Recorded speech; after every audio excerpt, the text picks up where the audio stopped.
அடுத்தது mister consistent Suryakumar Yadav. அதாவது நம்ம வந்து சொல்லலாம், ஒருத்தர் வந்து நல்லா ஆடிக்கிட்டே இருக்க முடியாது, ஏதாவது ஒரு ஃபெயிலியர் வரும், ஒரு மேட்சா தோப்பாங்க. இல்ல அதெல்லாம் எனக்கு கிடையாது, நான் எல்லா மேட்சும் ஆடுவேன்ற மாதிரி இன்னைக்கு வந்து 25+ கரெக்டா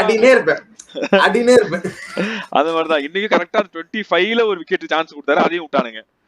அது இல்லாம ஒரு 33 34 சம்திங் 30+ ரன் அடிச்சாரு. ஸோ அவருடைய அந்த நாக்கு வந்து கரெக்டா ஆடி கொடுத்தாரு. மிடில் ஓவர்ஸ்ல டக்குன்னு என் விக்கெட் விட மாட்டேன், அட்லீஸ்ட் ஒரு 25 ரன்ஸ் 30 ரன்ஸ் அடிச்சு கொடுத்தா போன்ற மாதிரி அவரும் இன்னைக்கு சூப்பரா ஆடினாரு. பட் அவுட் ஆனது வந்து கொஞ்சம் அவசரப்பட்டாரு, ரொம்ப ஸ்வீப்புக்கு போயிட்டாரு. அது இல்ல, நார்மலா கொஞ்சம் பார்த்து ஆடி இருந்தா இன்னும் கொஞ்சம் ரன் ஆடி இருப்பாரு. பட் அவருமே வந்து சூப்பர். அதை தாண்டி நான் சாய் கிஷோர் வந்து அதை நல்ல ஃபீல்ட் பிளேஸ்மெண்டா நான் பார்த்தேன்.